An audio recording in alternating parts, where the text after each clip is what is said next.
Olá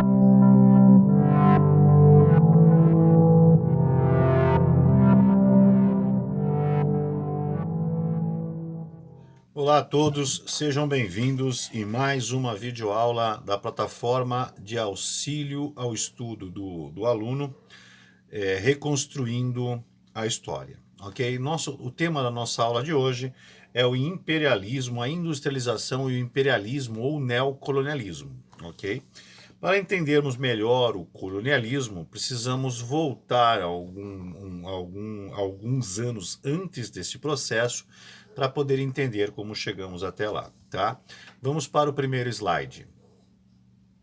A Europa no século XIX. A Revolução Industrial ocasionou um conjunto de grandes mudanças que afetou o modo de trabalhar e morar e se relacionar das pessoas. Uma dessas mudanças foi o aumento extraordinário da população mundial. Entre 1550 e 1850, a população mundial dobrou, elevou de 600 milhões para 1 bilhão e 200 milhões de habitantes. Então, nesse processo, né, de evolução, né, de maturidade da Europa, né, de evolução em termos de maior quantidade de alimentos, maior benefícios, né, maior qualidade de vida, o processo de aumento de população explodiu. Tá? Nesse processo, outras ações vão ocorrer. Vamos para o próximo slide. Esse aumento extraordinário da população mundial deveu-se à modernização da agricultura, à queda drástica dos índices de mortalidade infantil e o avanço da medicina. Exemplo disso foi o advento da primeira vacina, a vacina contra a varíola, desenvolvida pelo médico inglês Edward Jenner em 1796. O crescimento da população foi acompanhado também por outro processo importante, o deslocamento da população do campo para a cidade. A urbanização ganhou um ritmo jamais visto e, segundo o historiador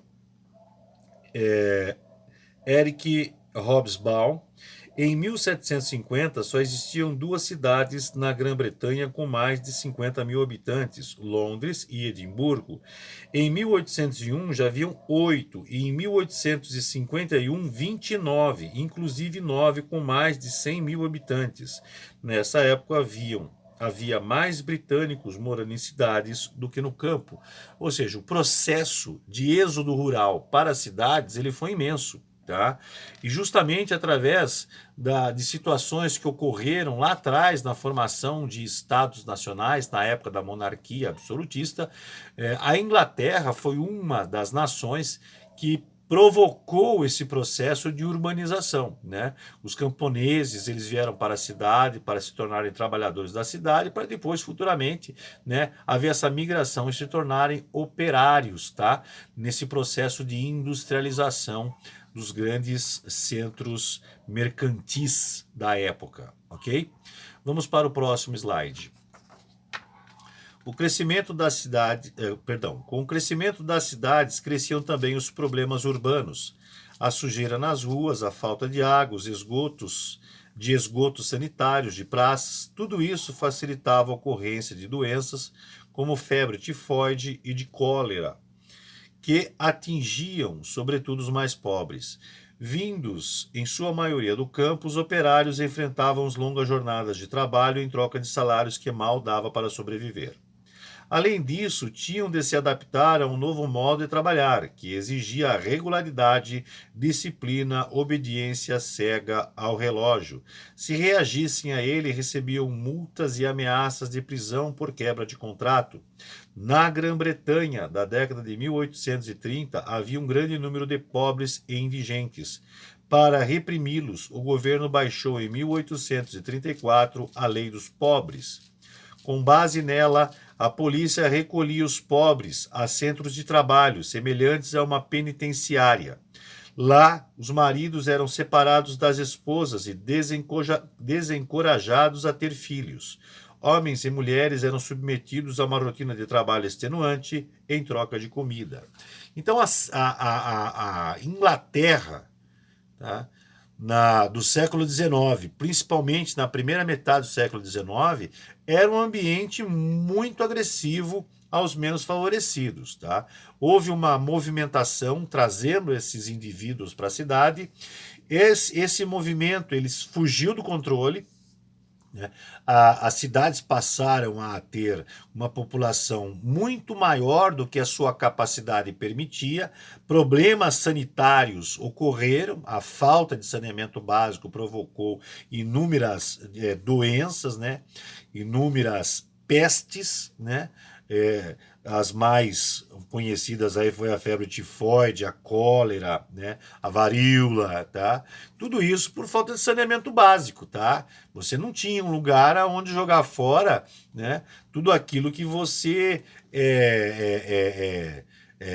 produzia, o lixo que você produzia, tá? Em todos os sentidos, tanto o lixo externo como interno, tá? Você urinava e defecava, e onde você jogava isso? Tá? Não existia um processo, só vamos fazer uma fossa aqui para depois tratar, não tinha isso, tá? Então isso era esgoto a céu aberto, esse esgoto chegava até os afluentes dos rios que abasteciam as cidades, né, com água, e aí provocava realmente diversas doenças. Além disso, nesse período, principalmente aí na Inglaterra, na industrialização na Inglaterra, os operários eram tratados numa situação análoga à escravidão, tá? Você tinha lá o recurso financeiro que você ganhava, na maioria das vezes, simplesmente que mal dava para sustentar a si própria e a família. Nesse período também eram contratados, né? Não tinha assim, uma legislação que protegesse determinado segmento indivíduo humano, então as mulheres eram contratadas e as crianças também. Tá? Por quê? Porque era mais fácil de manipulá-los. Tá?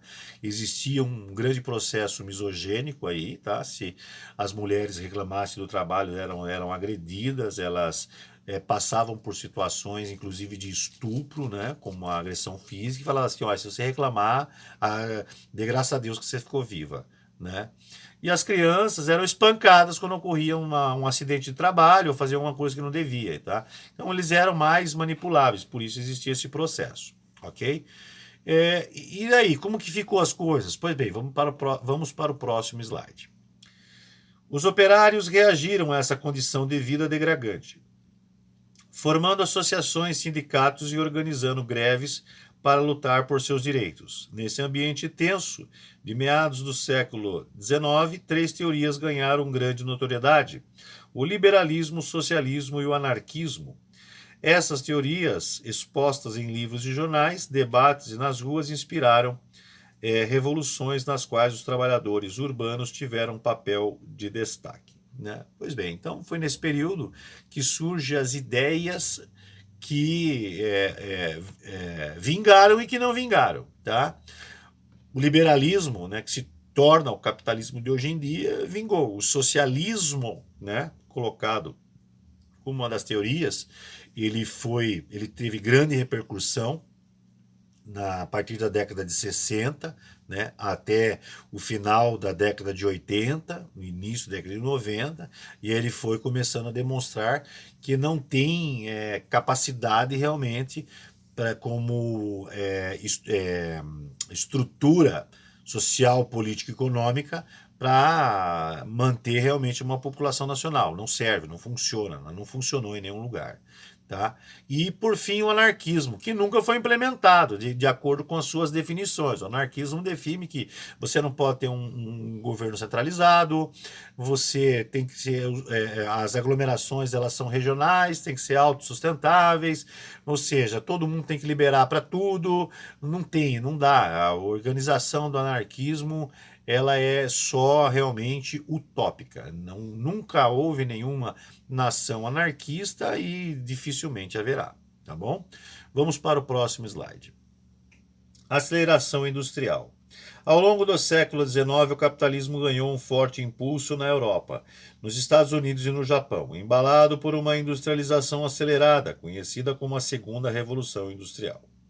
Os historiadores Eric Hobsbawm o historiador Eric Hobsbawm atribui esse fenômeno a 2 fatores principais: o extraordinário crescimento dos mercados consumidores europeus, os capitais acumulados na Europa na primeira revolução industrial iniciada nos fins do século XVIII. A segunda revolução industrial caracterizou-se pela estreita relação entre ciência e tecnologia, ou seja, pela aplicação de pesquisa e descobertas de novas tecnologias na indústria, nos transportes e nas comunicações. Quanto à indústria, o engenheiro inglês Henry Bresser descobriu em 1856 um processo para transformar o ferro gusa em aço, material mais duro, mais maleável e mais resistente que o ferro. Com a invenção de Bresmer, o aço tornou-se também mais barato e aos poucos foi substituindo o ferro em vários ramos industriais. Então essa foi uma invenção assim que transformou realmente o mundo, tá? Porque antes todas as máquinas de produção, inclusive os primeiros automóveis, né, eram construídos com uma liga de ferro fundido.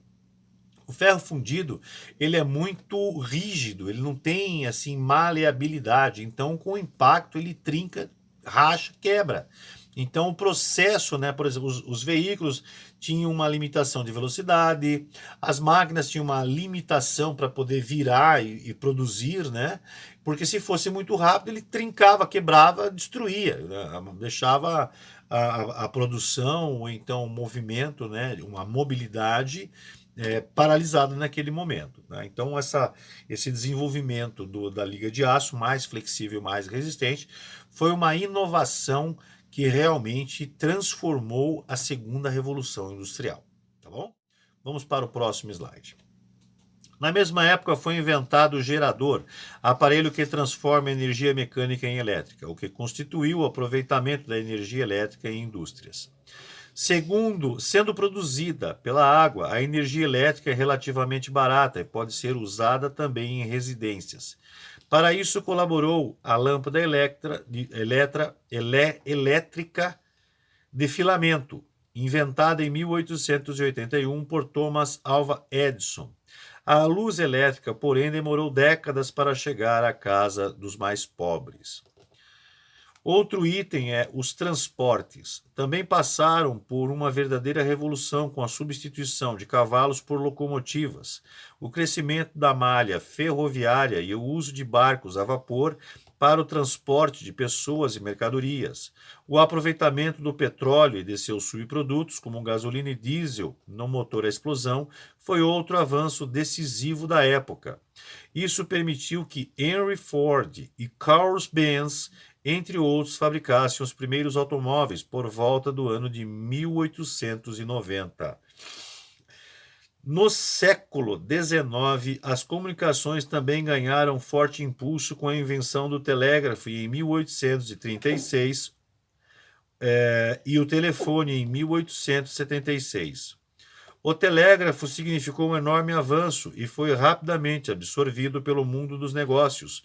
Por volta de 1866, o cabo transatlântico entrou em funcionamento, permitindo a comunicação telegráfica entre várias partes do globo. A bicicleta, o relógio, as máquinas de costura a pedal, utensílios domésticos como panelas e formas passaram a fazer parte da liquidação periódicas que incentivavam as pessoas a comprar a crédito e cada vez mais. Pois bem, é a inovação tecnológica, num período em que tudo isso que eu falei nada existia, tá? Então hoje é difícil de pensar, por quê? Você tem o seu celularzinho aí, ó, beleza, é ou não é? Então é a inovação, surge um novo celular, mesmo que o seu celular ele não esteja já obsoleto, você quer um novo, tá? Então naquela época você tinha panela de barro. Olha, eu tenho uma panela de pressão aqui de alumínio, né? De vez de ficar 3 horas cozinhando feijão, né, numa panela de barro, aqui ó, 35 minutos, panela de pressão, seu feijão já estará cozido. Ok? Puxa vida, você tinha que ter um cavalo, alimentar o cavalo, você tem que ter uma cocheira, você tem que buscar alimento para o cavalo. Agora você tem a bicicleta! Uma bicicleta você consegue percorrer grandes distâncias, né, com a sua própria força motora. Ela não tem alimento, ela não tem nada, basta você preservar a mecânica dela. Tá? E mais uma série de coisas. Então isso provocou uma explosão mundial de corrida às compras.